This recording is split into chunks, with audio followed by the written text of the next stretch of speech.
جرأت کا نام ہے دیوبند والے، عالی مقام ہے دیوبند والے۔ 3 طلاقوں کے بعد اکٹھے رہنا رشتہ دار کیا کریں؟ کچھ سال پہلے میرے بھائی نے اپنی بیوی کو 3 بار طلاق کہہ دینے کے بعد اپنے اور بیوی کے والدین کے کہنے کی وجہ سے بیوی کو ساتھ رکھا ہوا ہے۔ اب کچھ دن پہلے بھائی نے پھر سے 3 طلاق کہہ دی ہے اور مجھے ڈر ہے کہ وہ پھر سے سلو کر کے انہیں ساتھ رکھ لیں۔ میں ان کی چھوٹی بہن ہوں اور شادی شدہ ہوں۔ میں نے پہلے بھی انہیں سمجھایا تھا اور اب بھی سمجھا رہی ہوں کہ یہ صحیح نہیں ہے، لیکن مجھے نہیں لگتا کہ وہ مانیں گے۔ کیا مجھے ان حالات میں اپنے بھائی کے ساتھ رشتہ داری ختم کر دینی چاہیے؟ نائلہ صاحبہ لاہور سے۔ اگر واقعی آپ کے بھائی نے ایسا کیا ہے تو یہ خالص زنا ہے، حرام کاری ہے۔ آپ کو چاہیے اس بھائی سے تعلق ختم کر دیں، ورنہ ایسا نہ ہو آپ پہ بھی اللہ کا عذاب آئے۔ بالکل بائیکاٹ کریں، زنا کو حلال سمجھ کے کیا جا رہا ہے تو۔ اور 3 طلاقوں کے بعد جو اہل حدیث سے فتویٰ لے لیتے ہیں، یہ بھی یاد رکھیں اس سے بھی بیوی حلال نہیں ہوتی۔ اہل حدیث کا مذہب اس بارے میں بالکل باطل ہے، کلیدہ میں اس کی کوئی حیثیت نہیں ہے، کیونکہ طلاق کے مسئلے کو اللہ نے قرآن میں انتہائی وضاحت کے ساتھ بیان کیا کہ 3 طلاقوں کے بعد بیوی حلال نہیں ہے۔ اور یہ فضول سی بحث کہ ایک مجلس کی 3 طلاق اور اکٹھی الگ الگ مجلس کی 3 طلاق، اس میں قرآن نے کوئی فرق نہیں کیا، نہ حدیث میں کوئی فرق ہے۔ اور ہمارے ہاں بعض اہل حدیث حضرات ترجمہ حدیث کا غلط کرتے ہیں۔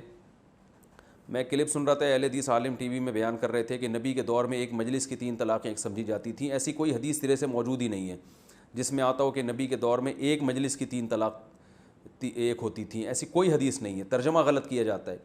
وہ حدیث میں جو آتا ہے نبی کے دور میں جو 3 طلاقیں ایک سمجھی جاتی تھیں، تو بالکل ایسے ہی جیسے حدیث میں آتا ہے نبی کے دور میں متع کیا جاتا تھا، تو نبی کے مشورے سے تھوڑی معاذ اللہ کیا جاتا تھا۔ وہ حضرت عمر نے متع پہ پابندی لگائی تھی تو وہ نبی نے پابندی لگا دی تھی، اس لیے حضرت عمر نے لگائی۔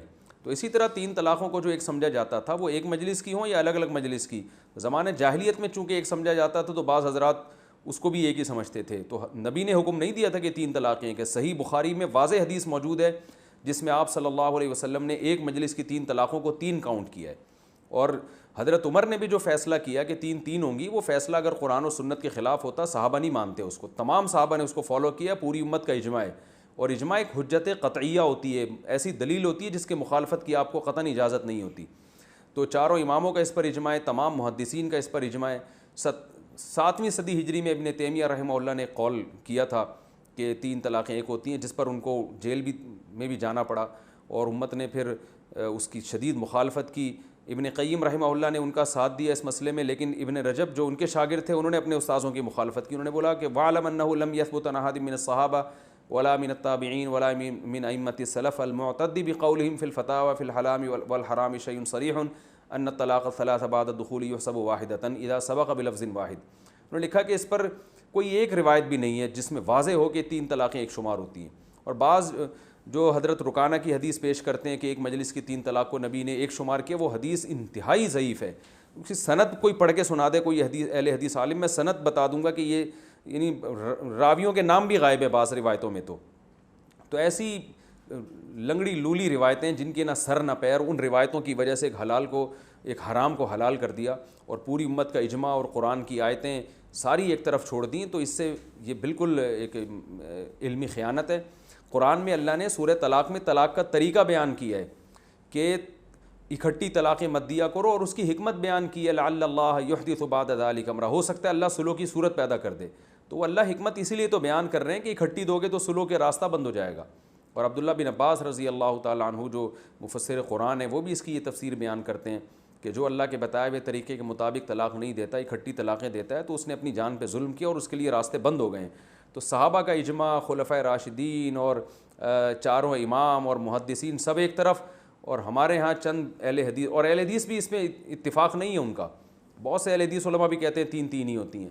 تو سب کو چھوڑ کے ایک سعودیہ کے ایک مفتی تھے بن باز، ایک صالح العثیمین اور چند ایک ان کو فالو کر رہے ہیں، اور مسئلہ اتنی اہمیت کا حامل ہے۔ تو اس سے یاد رکھیں یہ بیوی حلال نہیں ہوگی اور اس کا بالکل بائیکاٹ کرنا فرض ہے۔